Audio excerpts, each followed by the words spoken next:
Hi, everyone. This is Julie Roth-Novak, CEO and co-founder of PartySlate.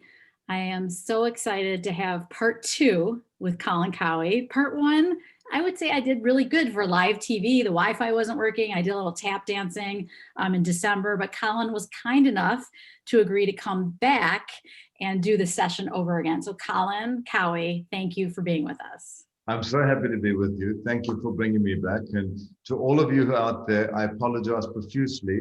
I'd love to say it was my fault, but it was the internet. I had good intentions, but sometimes it works and sometimes it doesn't work. Sometimes it's on control. Live events, there's things happen. And so it was good practice for me on what to do when I don't know what to do. So it was fine.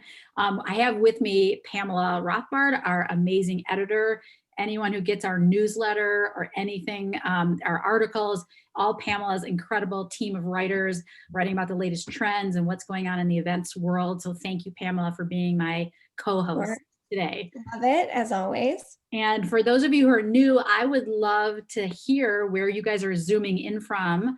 We already have Bob from New York, the one and only. I love Bob Conti. Bob Conti shows up to everything. He was always the first person. He's the biggest supporter. Yes. And I mean, he's just like one of the anchors of our industry. Yeah, at our launch party in New York, when Bob was there, someone said to me, well, if Bob's here, that it's a big deal. So thank you, Bob.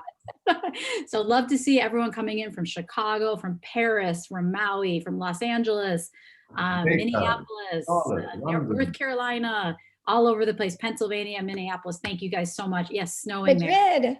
Yay. Oh, Madrid. Oh, India. Hola. That's all I know. So again, I'm Julie Roth-Novak, CEO and co-founder of PartySlate. For those of you who are new to PartySlate and not quite sure why Ben is on. Sorry, I don't know why. That was funny. That was like a photo bomb from someone from our own team. That was funny. That happened to be our chief fun officer, Ben. So maybe he did that on purpose. So anyway, thank you guys for coming. I started PartySlate about 5 years ago. I have 20 plus years, longer than that, of digital agency experience working with some of the biggest brands in the world. But my first love is, since my first party in 7th grade, events. I know, Colin, your background, you grew up in a family entertaining, and I just love bringing people together, from my first roller skating party to my galas and my wedding. And I was always looking to raise the bar, and I'm being a digital person. I looked online, I couldn't find what I was looking for. And I used a website called Houzz, H-O-U-Z-Z, for a kitchen redesign. And I was blown away with looking at hundreds of thousands of photos that were all linked back to the creative people that created that kitchen. And so 5 short years after that, I started PartySlate. And today we have close to 1 million photos that have been uploaded by leading event professionals from around the world, including people like Colin Cowie. And we have hundreds of thousands of people that are coming to get inspired and find the best venues, caterers, planners, and everything else you can imagine. So today's topic is destination events. And for those of you who don't know Colin Cowie, everyone does, but Colin is a leading event planner, designer, really a guru in our event industry. And I remember stalking Colin at the first Engage, and I felt like I was meeting like Oprah of the industry. I was like kind of shaking, and I'm like, Darren, introduce me. I got to get a picture. I think you even put me on your Instagram. I'm like, Lauren, we're on Colin Cowie's Instagram. So it was really, again, that was probably 4 years ago. We have gotten to know you so well, Colin. We love working with your team, and thank you for all your support of PartySlate and everything you've done for the industry. And thank you for giving us this fabulous platform to share and to be shared with. We love it. It's our passion. Our goal is to be the Vogue of event design, really to inspire people and, again, be that platform where you can share your work and build your brand and, of course, grow your business. So just to get started, before we start talking about destination events, and please, everyone, put your questions in the chat. Pamela's going to be monitoring that. We have to first start a little bit to hear about your fantastic destination wedding that you had for yourself. So you were your own client, although I know people helped you with it. That was so incredible, creative. Like, we could talk for the whole hour about it, but I would love to share just a few highlights from your incredible destination event that happened, thank God, before the world shut down. I mean, it was the best party I've ever been to. Okay. I think it's probably one of the best weddings I've ever produced with my extraordinary team of people. And I spent over a year working on the wedding, on every single detail. It was amazing. And I ended up, it was a 10-day affair. So it was a smaller group for safari for 3 days. And then I had 127 people join us in safari in South Africa for another 3 days and 2 nights. And that was amazing because we had 15 different game camps and all the guests were mixed in different game camps. So all got to meet and spend time with one another. We had this crazy party on our last night in safari called Glamour Flowers. Come dressed as your favorite exotic animal. It was extraordinary. It was amazing. Then we flew all of our guests to Cape Town. We did a welcome reception in Cape Town, a fabulous beach party. And then we moved to the vineyards, all 176 of us, and through this epic wedding that started at 6 p.m. and finished at 6:30 the next morning. It was insane. My That's dream. my kind of party. Pardon. Yes, and I got to take all that I've learned through the years and got to do it for myself. And the funny thing was, when I decided I was going to get married, I thought to myself, well, I thought this is something that I only do for other people. I didn't think I was ever going to get married. So it was the most fabulous party. And then on the way coming back, I stopped up at Engage in Dubai. And at that stage, everybody was wearing masks and the whole coronavirus thing started. If I was 1 week later with my wedding, because I picked this magical date, 02/22/20, right? Wow. It's only going to happen once in a lifetime. And I was coming back to this extraordinary, unbelievably busy year, launching a new book, had a new TV show in development, speaking engagements, travel all over the world, lots of fabulous, glamorous parties, and then the world shut down. Yes. And the world just changed completely. Yes. And I must say, you know, obviously many of us have been affected, and but we learned to be resilient, and you learn to draw from your strength. And you learn, because I think we're all very resilient, hardworking people, how to make things work. And I was forced to do things that I wish I had done 20 years ago. I can say that today, thank you to coronavirus and what we've gone through, I'm a better businessman. I'm running a better business. I'm running leaner. I'm running smarter. And I wish I had done a lot of these things 20 years ago. I really do. Sometimes a good, you know, it's a step back kind of forces you to leap forward because you have no choice. And so for us, you know, when the COVID first hit, you know, we used in-person launch events as a big part of our getting the word out and the network and who we are.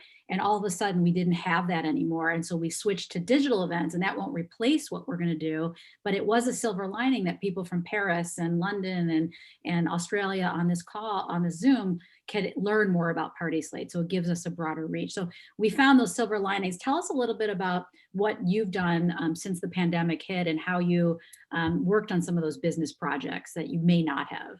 So I came back and went into lockdown, and clearly I knew I had to do something, but I had to first of all get in touch with my own feelings, because I just watched millions and millions and millions and millions of dollars move to either 2021 or whenever.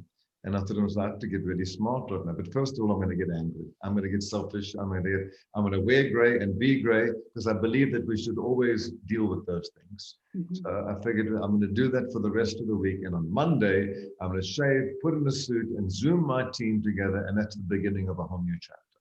Yes. So I sat with my team the following Monday, and I said, right, we have all these incredible assets. We have all these wonderful projects that we've been doing around the world, but in the hospitality space, but I never got to put them under an umbrella or give it a name. Yeah. And for those of you who don't know, I was creative director for NetJets, the largest private-owned jet company in the world. And I'd spent 4 years working on that project. I was creative director of the Mirror Hotel in Hong Kong. I was creative director of several different entities that I'd worked with in the past, and done a lot of work in hospitality and a lot of consulting, but it was here and there. So I gave it a name. I called it Thrive Hospitality. I started thrivehospitality.com. I called 3 of the biggest developers that I know. I followed or clients that worked with me, and I said, you know, I have this incredible skill set. You know, I can come in and I can do everything from banqueting and programming of how a resort could run morning, noon, and night, spring, summer, winter, fall. How do we relate to the guests?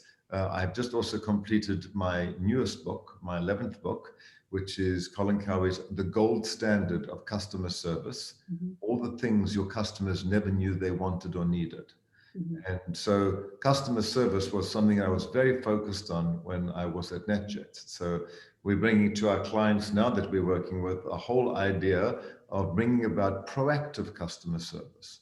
So there's two types: reactive, when something goes wrong, you put up your hand, it gets fixed. And it's proactive, we get to anticipate the unanticipated needs of our guests. And with all the information we can find in social media and everything else today, and gathering of information, it gives us the ability to create an environment and to create a culture in your business to deliver proactive customer service. And I think in a very crowded world that we live in today, it's definitely a game changer. So we're bringing banqueting experience, customer service experience, programming experience, interior design experience. And I was able to go to a resort and take on the role of what 5 different consulting companies would be. I was immediately hired by a company called MSD Capital, and I'm now currently the creative director of the Boca Raton Beach Club, and it's a big entity. So I delivered, because I'm in the party business, I delivered on time and on budget phase 1. And phase 1 was to redecorate and to reprogram the lounge, the lobby, the reception, and the patio. And I took the ugliest room and made it the most glamorous beach chic space imaginable. I need to see those pictures. Yeah. You'll see, they're all coming down the line soon, very soon. And there's been quite a bit of press about it lately. And then I launched my first restaurant with them on the 10th of December, which is sold out every single day. And so yesterday, I was awarded phase 2 of the project, which means I'm doing a big 300-seater indoor-outdoor restaurant, a reimagined ballroom. I have some really exciting work over there, reformation of 212 hotel rooms and suites. So out of my darkest moment came my brightest light. I'm loving my work with Boca at the beach resort and at the rest of the resort. And I'm working with 3 other developers in hotels, designing ballrooms, working on a food court. So I've been able to parlay all of the intellectual property that I had learned and gathered in the last 35 years into a whole new area. Yeah, and, you remind me of the next Ian Schrager, like how he created these experiences and brought him into hotels from the events and nightclub world that he came from. But it's about creating these magical experiences, and it doesn't have to just be at a party. It could be a restaurant. It can be a lobby. Well, it's been exciting for me to design a space that doesn't get pulled down on Sunday morning. Right? Yeah. Think about it, you spend 9 months, you spend a year on how some spaces are going to look, and then you watch it come down. I'll tell you one fact that no one here knows about me. I've never seen one of my parties come down.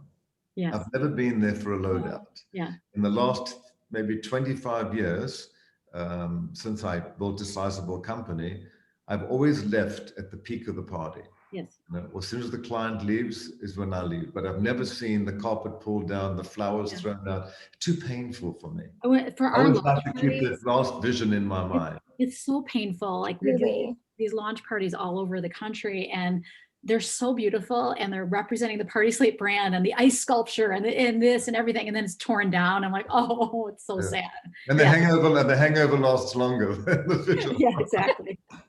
Yes, I remember most of them, not all of them. So let's talk a little bit more about destination events. And first of all, I want to say that's very inspirational to hear, because I've seen so much innovation in this industry that's hurting right now, from things with, shifting your skill sets to doing virtual events, Michael Cervelli and others, like jumping full speed into other things and, doing great things on social media. We're doing our virtual event programs. Our goal is to make everyone really, really amazing digital marketers through our content. Destination events were such a big part of our industry, and whether it's local destination or, Europe or like your wedding. When do you think destination will start coming back? And I'm curious for the people that are listening in, if you want to put in your chat, some people are doing some small destination now, of course, but when do you think it will come back, and how will it come back? First of all, I think it's the biggest trend that we've seen in the last 20 years. And I think it's going to continue, because people would rather have a smaller group of people for a period of 96 hours over a weekend versus 450 people in your hometown done in 6 hours. So it is a big trend. It'll continue to trend. It's been on pause right now for several reasons. And there are many factors that are going to factor into how quickly we can get back into the idea of the full-fledged destination wedding. First of all, county by county, city by city, country by country dictates how many people you can have at an event, right? So it might be a destination wedding for 25 people or 50 people, depending on what your state will tell you that you're legally able to do. That's the first one. The second one, I think, is the airlines. I think we need to figure out how safe is it for us to fly. Yes. A lot of people are saying that it's very safe to fly. The statistics show that there's not that much infection that's been found from flying. Yet it's not an easy thing to do, getting in and out of cars and airports. And you want to make sure that if you do a flying destination, that it's a direct flight. You don't have to put someone through the idea of having to go through a second airport with a second check-in. Too many things to touch, too many things that can touch you. So we need to wait for the airline to make sure that we are comfortable flying with the airline. Yes. The next thing I think that's important to consider is herd immunity and our comfortability. Right? We all thought that January was going to come and the world was going to change because we're also eager to get back to work and that we're all going to get vaccinated and we're going to be life as it should be. I think it's going to take a long time, and I think we're going to continue to be in a gray area until 3/4 of us have all been inoculated, vaccinated, and that it is actually working. It's proven that the vaccine is working. I'm sure there are going to be a lot of people that say, I got my vaccination, but I got COVID. Guess what? It was 95%. You're one of the 5%. Mm-hmm. So I think a lot of these things are going to continue to happen. And of course, there's this whole new second strain that just came out of absolutely nowhere. They warned us about this in March, and we never thought it was really going to happen. And on time, on cue, it's come back with a vengeance. Mm-hmm. Let's see what's happening in the UK. Like even my home country of South Africa, which fared really well in the first round of what was happening with coronavirus, we did pretty well. And the second strain has just been rampant completely. So I think monitoring what's happening with coronavirus is another big factor. Yeah. Okay. Then there's the factor of the economy.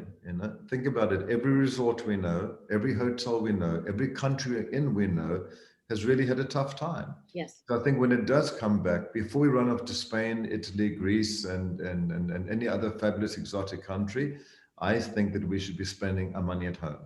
And to my friends on the line here from Turkey and from Spain and from other countries, we want people in your countries to spend money in your countries. I think we need to serve all our own economies and support all of our own economies before we start supporting other economies. Mm-hmm.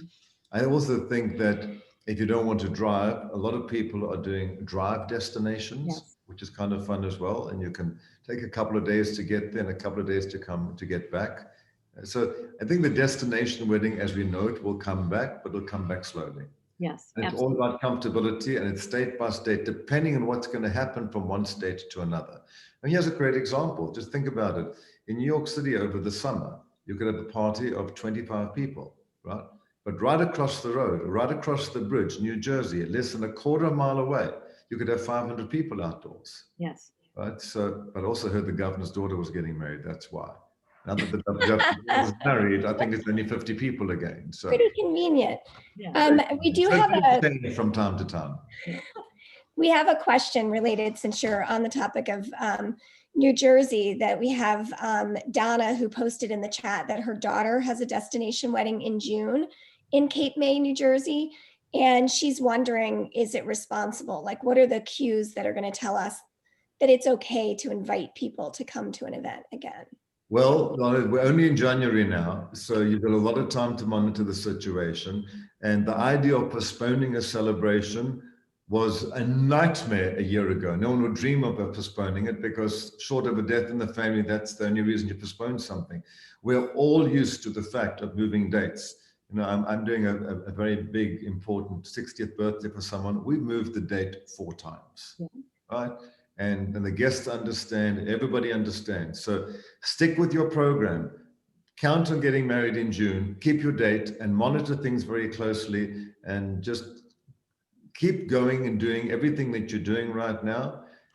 If God forbid there's a big change, you'll change the date and your guest will understand 100%. The other thing too, if you remember, we had little ability to do testing. We knew very, very little about this last year, but as the year grew on, technology got better, testing became a whole lot easier. I had a New Year's Eve party And those of you who follow me have seen I've had a couple of parties over the last 3-4 weeks. But for each event, I had all of my guests go to the pharmacy down the road, do a rapid test. Within 20 minutes, they had a result. They came back, and it gave us peace of mind. And I'm going to an event in 3 weeks' time in Mexico. It's the same thing. Everybody gets tested before, they get tested when they get there, and the same thing to return. And So there as are long some as we, new as long companies as we, that are as long doing as we're testing. responsible, Yeah. as long as we're responsible and we're testing, and you make sure that all the staff are tested as well, Yeah. we're in a much safer environment now than we ever were before. Yeah. I'm not downplaying it, but I don't think it's as life-threatening today as what it was in March, because we figured out how to treat this a whole lot better. So the threat is still there, but not what it was a year ago. And we are doing a panel on, all this new health and safety things related to COVID that we can do and talk. We're going to talk to a company that's doing testing at events and other things you can do to really make events safer while you're, having these smaller events, depending again what state you're in. I'm going to get the vaccination whenever I qualify to get it. And as soon as I do, I'm still going to continue to wear a mask. I'm still going to wash my hands. I'm still going to social distance. I'm still going to prefer a table outside. Yes. And I'm going to do that for the rest of the year until such time as we've really gotten this behind us collectively. Yes, absolutely. And when you think about these kind of first events back, like, so let's say maybe half the world has vaccines, so we're not quite at herd immunity. How do you think events will continue to look different? So, you said you'll continue to wear masks, there'll still be safety precautions. Do you think the counts will still be lower, more separated tables, at least for the rest of the year? I've said this from day one. I think there's 3 groups of people with regards to, there are 3 categories of people with regards to the approach to coronavirus. Mm-hmm. The first are the people like me who are eager to get back, and probably everyone else on this call, who are eager to get back to business. And we'll probably be the first in line to take the vaccination, to put ourselves out there to test how safe it is. We're group 1. Okay. And then there's group 2 who's sitting back, waiting to see what happens to group 1. Yeah. Right? So they're sitting in kind of neutral land. And then there's group 3. And group 3 aren't going anywhere until they're vaccinated. And so I think that basically is the process of how we need to look at it. But it's going to be at least a year before we're all vaccinated, and we find, hopefully there's not another strain of this that's going to come out. Or if it does, hopefully we make sure that this vaccine still works against it. And I just saw a question, somebody said the other day, is it appropriate to ask your guests to get tested? It's very simple. You need to get tested because we want everyone else to be safe. It's just the same as people say, I don't want to wear a mask, then you're not welcome. Yes. Right? And if you don't want to social distance, then you're also not welcome. Mm-hmm. I went to an event, an industry event, which was really amazing what they did. You had 3 different bracelets. Mm-hmm. You had one bracelet that basically said, please observe the 6 feet. I'm nervous. Don't come any closer. The next bracelet said, I'm wearing a mask. I'm comfortable. Hold the hugs, but I'm comfortable to be closer to you. And the third one was a white bracelet that said, bring on the hugs. I'm comfortable. I've got the antibodies. Yeah. And everyone that went to the conference, mind you, had all been tested. Yes. So there's different ways of doing different things to make sure that there is comfortability, because and I think so many people have looked and judged. Like I've got a girlfriend of mine who wears 2 masks. Okay, and she's having dinner and the mask is coming off and she's trying to get this mask and the glasses are getting steamed up. When the masks go away, I think she'll still be touching her face every 5 minutes. I don't criticize her because that's what makes her comfortable. And exactly. I think each person has their own. I was just in Florida for vacation and I had a mask on because we were going by some people, and some guy thought he was funny. He's like, oh, there's Nancy Pelosi. I'm like, you know what? We're living in a divided world, but we have to feel comfortable, and the person hosting the party needs to set the environment so people feel safe. I think, Colin, you're one of the first, we spoke with you kind of early on in the pandemic, and you're one of the first that I heard speak about the role of the guest in, making sure that they're safe when they come, and putting that was a very big thing in the beginning, because so many people were pointing to us and saying, what are you going to do to make it safe for me? And then I turned around to the client one day. I said, this is a two-way street. Yes. Yes, we can get tested. We can do the masks. We can do the gloves. We can do sneeze screens. We can come up with all these coronavirus protocols to create the safest environment for you. But what are you doing to make our teams comfortable and make our teams safe? And that's why I think it's the responsibility of the host to ensure that all guests are tested, or social distance, or wear masks. Agree. And I love the bracelets or the buttons or whatever, kind of saying your comfort level. I've seen many different variations of that. Our friend Cece, when she had her son's fish camping, beautiful party, they had similar things, and it just makes everyone like feel comfortable, because no one wants to feel like someone comes at the end of the night after a few drinks and hugs you, where you're being really, really safe. You have elderly parents. I have to tell you, I've seen that everywhere. Yes. You arrive somewhere, you go from a distance, and it's this and it's this. Okay? Yeah. And 4 cocktails later, hey darling, I'm not talking much. I love you. It all goes out the window. You can't get infected after a few cocktails, but you definitely were beforehand. Yeah. Like I said, we'll send out an email to everyone on our next panel that we're having on event safety and testing at events and pros and cons and all the great stuff that's coming. And this industry has innovated so much because we do want to celebrate. We don't want to wait another year. We can have these celebrations safety as long as we're following all the guidelines for your local state and city. So I'm really proud of what this industry has done to make it a safer place. And many of these things hopefully will continue as good practices. So, but I want to turn to you. Wait. Fabulous. Before we turn, Julie, we have some destination questions. Sure. So we have a question about what is the appeal to the destination wedding? Like, why do people want to get out? Oh, I think there's a couple. I think the one reason we want to get out is we've all been locked up for the last 10 months, right? 11 months almost. So I think we want to get out. That's the one thing. And I think the reason, and I started off at the beginning of our chat with this, is that the reason I wanted to have a destination wedding was I wanted 7 days with my closest 176 people. I know it sounds a little crazy, but I've waited so long to do this. The idea of doing this in New York City in one night with a 6 o'clock invitation, and it was all done by midnight to 1 o'clock in the morning, wasn't at all appealing to me. And I think a wedding it's a big event for someone. And it's not just an event. It's not just a party. It's your joint statement of style. It's the two of you saying, this is who we are together, not singularly. So how you entertain and the decisions that you make to entertain your guests are important. I think you get to do a much more meaningful job over a period of a weekend or Thursday or Friday to Sunday than you can in the 6 hours in your hometown. So I think the big allure of a destination is to take a quality group of people away to a destination where you get to share quality time together. And I've always said something happens in the 3rd hour, something happens with the 3rd cup of tea, something happens on the 3rd day that doesn't happen on the 1st.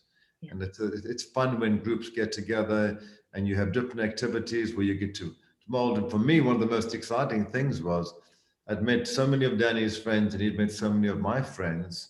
And I'd always said, oh my God, wait till your friends meet my friends and wait till my friends meet your friends. It's going to be magic. I said, so we can't do this in 6 hours. Let's make everyone fly half around the world to Africa, from Argentina, Africa, 22 different countries around the world.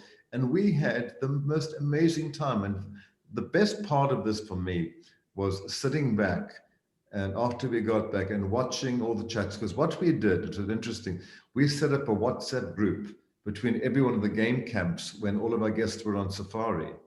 And we were a member of every one of those 15 groups.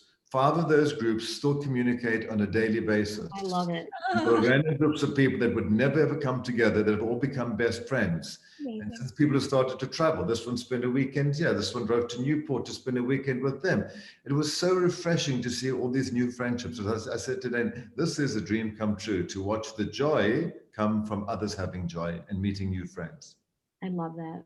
I kind of look at even our destination events like Engage, where it's not just a 2-hour networking event.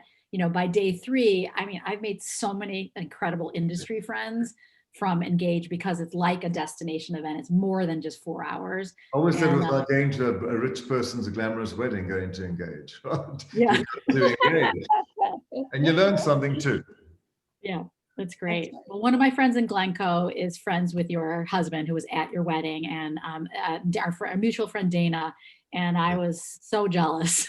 So she couldn't stop talking about it. So And then I kept on thinking, if I was one of those poor people Yeah. who had to cancel my wedding or change the wedding, I mean, it would have taken years to get that many people to come all the way back to South Africa, to get Yeah. people not only comfortable to travel, but to travel internationally. Yes. Well, let me, Pamela, you can keep asking questions, but I'm going to. Then I see my planners on the chat. Karlie Collins from South Africa. She helped me plan my wedding. Oh, Yeah.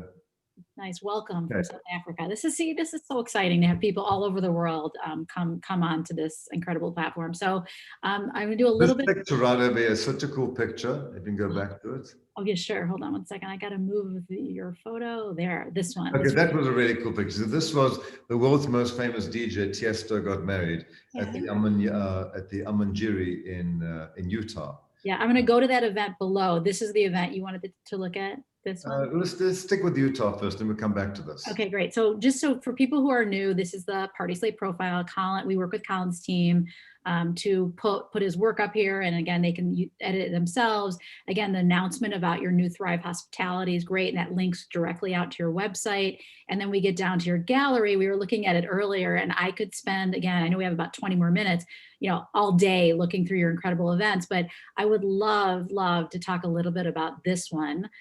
The thing I love about PartySlate is you can tell the storytelling you can do. It's not just one photo, it's an incredible story of this event. So, you have this fabulous, incredible setting. And so I wanted to do, and it's very, very natural. So I decided to create this juxtaposition between a mirror, which is about as manufactured, as polished as it can get, putting that against the backdrop and using the reflection of the mountains of being in the desert. So for the ceremony, I created this series of incredible, very geometrical arbors that the bride and groom walked through on an elevated area. There's hold that spot. That she walked down.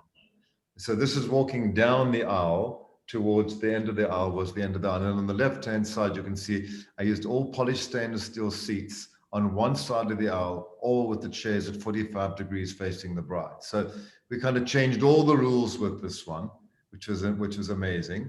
And then they got married in the corner. I think that picture's coming up somewhere. Yes. There we go. Oh, beautiful.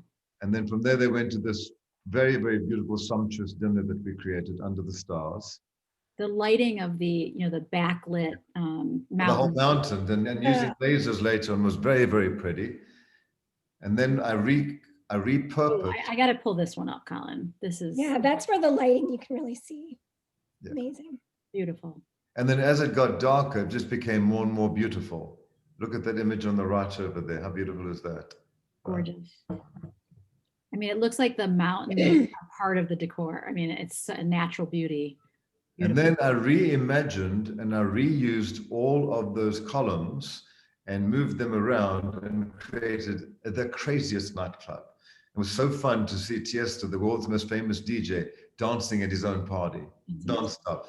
And I was so scared, I have this one DJ that I'm madly in love with, DJ Coleman. I think he's just one of the best DJs out there. Unbelievably talented guy. And I said, who am I going to put in front of Tiesto? He said to me, I don't play that type of music. You need to find someone that good. And they got on like a house on fire. It was amazing. Oh my God. Well, it's just beautiful. And again, this is one of our most popular Instagram posts that we've done. People really love the creativity of that event. It's just stunning. Are there any That was a cool part. You want me to pull up here as far as destination? Where was that image from? Keep on going. Go down. Okay. But the middle one's also very good. The fairy tale wedding in the Hamptons. Oh, love this. And I love looking at a domestic destination like this. Yes. So this was a beautiful home in Southampton.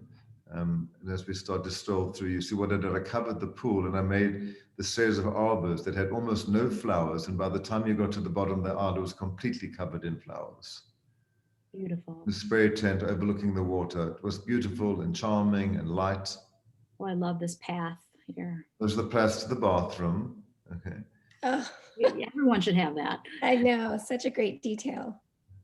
I love a beautiful, oh, wow. Now this is really beautiful. I assume somewhere skipped out of cocktails here, but we wanted a white wedding. And then by the end of the night, it was chaparral pink. And I did all the walls that were all real lit, with this big focal point being this chandelier made out of orchids and crystals in the middle of the room over a white dance floor. Beautiful. Beautiful, beautiful party.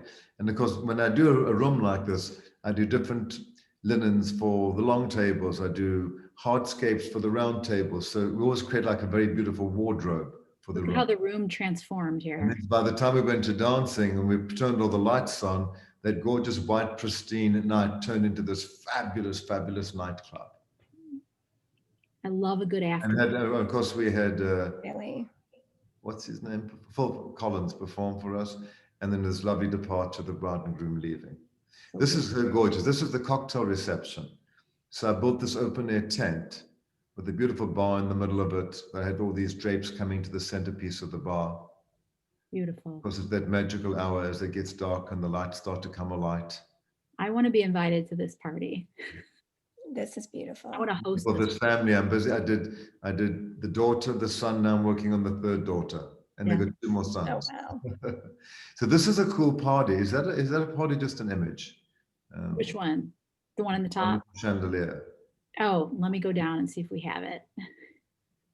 There's so many events. We could talk all day about it. Let's pick one more that if you see it. I'll go to the one there, Magical Wedding in Malibu. Okay. Go up and to the right. Oh, is this the candle? The one with the, oh, this No. is one of my all-time favorite Okay. events. So if you look at the image, let me just move this over here so that I can see more too. Our dream is to have a PartySlate Malibu office one day, if anyone wants to contribute to that effort. Okay, so this, now that you've gone through all the images, we can go to back to the top. I want to show you something here. Okay, this was really beautiful. So this, there, let's start with the ceremony on the right. Yeah. So the bride and groom, we'll get to that in a minute. Yes. The bride and groom wanted something very intimate. So I did this like question mark shape for the aisle, and I got them married in the round in the middle. So no one was more than 20 feet away from the bride and groom, which is I a like cool that. concept. Right? Oh, beautiful. Oh, yeah, look And at I that. built that platform overlooking the ocean. Beautiful. And then we made our way for cocktails. For cocktails, I set all the flowers in ice. Oh, I've never Right. seen Oh, wow. Yeah. I've looked at this event so many times and I never realized that those were nice. That's Then you spectacular. then you go to the next image one? over here. So that's the longest privately owned swimming pool in California. So the idea of doing a tent here with sides and pictures, ceilings wouldn't work at all. So I wanted to mimic the architecture of the home. So I used a very simple truss structure, which I covered in fabric that matched the same colors as the cement of the home. And on the left-hand side, I put 3 fabulous shelves with 1,000 candles on them. And on the right-hand side was obviously the view of the ocean, with one long table that was lit underneath and a beautiful chandelier made out of hanging crystals. Oh, wow. Here's the That we made. crystal. Yeah. Yeah. Beautiful. And I had, Wolfgang. How long does it take to build something like that? This is like a 3-4 day, 4 or 5 day installation. Yeah. Because it's almost like building a structure. It is, yeah. It is. And I wanted it, and look at how beautiful that was at night. And it wow. looked like, it didn't look like something dropped something in from Mars. It belonged with the architecture. Yeah, There it was matches the architecture. integrity. Yeah. And then we make our way, keep on going, when we get to the nightclub. How cool are all these details? Then I had Christina Aguilera do a little performance. Oh, nice. And then you went down into the nightclub. So the nightclub, I also created out of truss, covered in black fabric. Mhm. And then I hung fringe on the fabric, and I stretched navy blue chiffon all the way around. So you were in a structure that you could see outside as well as in. Did a marbleized dance floor, brought DJ Khaled in, who just had people going till 4 o'clock in the morning. Oh my God. And DJ Ruckus. It was a fabulous night. Look how beautiful that cake is. Beautiful. I said to them, I want to do a garland of flowers on the cake, but not one flower can touch the cake. So the garland was three-dimensional, but never really touched the cake. It's also evocative of the swirl that they got Yes. married in. Yeah. Like it just ties it together. Beautiful. Okay, I'm going to go back. We have 5 more minutes, and Pamela, if there's any more I do questions. have a couple more questions. Yeah, why don't you take the questions as we go down here and see if there's any other ones? Okay, so going back to earlier, Colin, when you were talking about your new ventures and the new work that you've been doing, we have a question about how did you get that opportunity or create that opportunity, and what kind of networking did you do to make that happen? So this was a client that came to me and asked me to do a big celebration for them, which I did, and I maintained the friendship.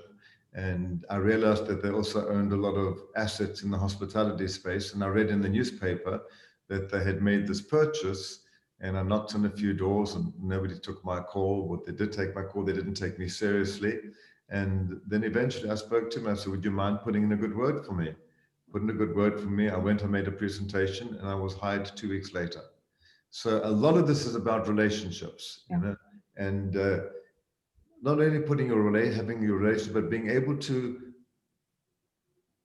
go into a situation where you are very well prepared. Most people of that caliber have got 10, 15 minutes. So you can't go in there with a long story. You know, do your homework beforehand. Make sure that you can tell someone what you can do in less than 1 sentence. It shouldn't take you 15 minutes to describe what you want to do. So go through the time of, if you want to come up with a new vision or a new idea, write a vision statement or a mission statement. You know, put down what your guiding principles are. What are your goals? What are the things that you want to do? So that you can walk into a meeting and sell it with confidence. So like you've been doing this for the last 20 years of your life. That's important. That's how I have to be with venture capitalists when you're raising money. Exactly, because if you Got don't, your vision. if you do not get their attention in the first 3 minutes, what comes afterwards, they've already made up their mind. Yes, they have. Yeah. I agree 100%.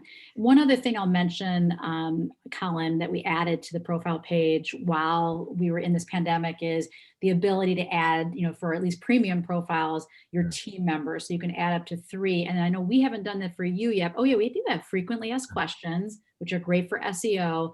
And you know, we have our event professional network. So everyone all the venues, amazing venues you've worked with are all on your page and you're on their page. And then we also added testimonials. So anyone who's interested in learning more about PartySlate profile, please, you know, follow up with us after and we'll help you get on. But Colin, your profile is just stunning. Really? I think we have time for like 2 more questions, Pamela. Okay. And then we can wrap up. We have a question since we were just looking at that outdoor event. Do you have an indoor plan for every outdoor event that you create? Every single time. And there's always plan B. And it's, you know, it's kind of, I think it's kind of like a karmic in a way. If you're outdoors, you don't have plan B, unless you're in California where it doesn't rain, you can count on the fact that it's not going to rain. You're playing with fire. I know on the East Coast, I don't ever do anything without a very solid plan B. And I've not had to use my plan Bs many, many times, but when I've needed them, I've really needed them. You can move 50 people around very easily, but you're doing an event with 350 people, 450 people, that's a whole different story. Yeah. You can't wing that on the fly. The only people I met that don't do plan B are people in like San Diego. And they're like, what? Plan B? I'm like, listen, I live in Chicago. You always have a plan B. And in Chicago, we've got plan C too. Right? Yeah, exactly. Plan B. Yeah. And then that comes from my background of doing like really big mega openings where you've got 2,500 people coming. You have to have a good solid plan B. Yes. That's right. Questions? Yeah, I have one last one back to destination weddings. Just one more request for you to look into your crystal ball and talk about what the new normal might look like when destination events do resume. What will the shape of that? I have no idea. Yeah. Absolutely no idea. Because if you ask me to answer these questions now, I thought I knew a little bit about this in March when we went first into lockdown. But as we move forward, we learn. And the other thing is we never go back. We only move forward. There is no future in the past. The past, like we knew it, is not going to come back. Just think about the working situation with all of your offices. You know, I have a massive full floor office in Manhattan, but we're all working remotely. And we were working very effectively remotely. Is it ideal? Yes. We connect, but we don't have the contact with one another. We can't sit and pass around a fabric and sit around a computer screen and compare things, right? But we've learned how to morph. We've learned how to move forward. So what will come out of it will come out of it based upon the situation, the extenuating circumstances and situations that we have to deal with at that time. But I just know that we've all changed. We're never going to go back to where we were. You know, we've all learned. Fortunately, we've all graduated, and we're going to continue to, because it's the nature of what's happening right now. Before we end, I just want to leave with these two things. I've always asked myself, why did this happen?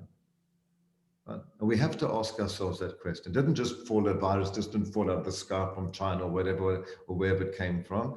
I think that this was a big reset button for all of us collectively, for humanity, to slow down, to absolutely slow down, and to start to take notice of things and to appreciate things and to be a bit more humble and to take time to have gratitude for the wonderful things we have in life, the businesses that we have, the creative things that we get to create. We were just churning through things one after the other, moving on to the next. You never had time to enjoy something because you're on to the next deadline and the next thing. We've been forced to slow down, and we've been forced to, from my point of view, two things: humility and gratitude are the two things that I feel that I need more of in my life to appreciate what we do, so that I can move forward in a different frame of mind, not wanting what I had before, but what's ahead of me. No future in the past. I love that. And I think it's really important for all of us to take, stock. I think we've been forced to really look at, what do we want? What kind of lifestyle? And again, it's not about necessarily working less, but how we work smarter, more focused, and I think more appreciation for each other. I really do. So. Definitely. And it's brought our industry much tighter. You know, we've all reached out to one another who are potential competitors in the past, and we've been there to lend a hand and an ear and to talk and say, well, I tried this, I did this. Did you think about renegotiating that or the next thing? And we've come together as a community to help one another, as it should be. I agree. Well, I feel so grateful of so many people, our team, everyone who stepped up. I know many people were impacted personally by COVID, have family members that were ill, and the industry coming together and putting, yes, we're competitive people and that won't change, but helping each other whenever we can. And so our goal, since the beginning of the pandemic, is to provide thought leadership through industry leaders like you, Colin, and others, but also digital marketing education. I always tell people, I will review your website. I will look at your LinkedIn profile, of course, your PartySlate profile. We want to help you be better digital marketers, and then just keep celebrating the beauty of your art that you create. And I'm like speechless, Colin, when I look at your events and how you describe them. I'm in awe. As much as we love fashion and dresses and things like that, our fashion are the beautiful events that you guys create. And so thank you for sharing those with us, and thank you for being with us. Thank you, Karlie. Thank you for all the great work that you do, for giving us this opportunity. I think one of the greatest gifts in life is to share what we have, and you've created the best platform for us. And remember, we're all in this together. Thank you. We are. Thank you so much. Thank you, everyone. Our next event we'll email you about is going to be about health and safety, and really thinking about what's next for our events as they come back. Pamela, you have a lot of articles coming up. Continue to post on your PartySlate profiles. They are looking every single day for new events coming in that they really are. Yeah, it doesn't have to be just now. I know you have 100,000 photos in your drop boxes, so don't hold back.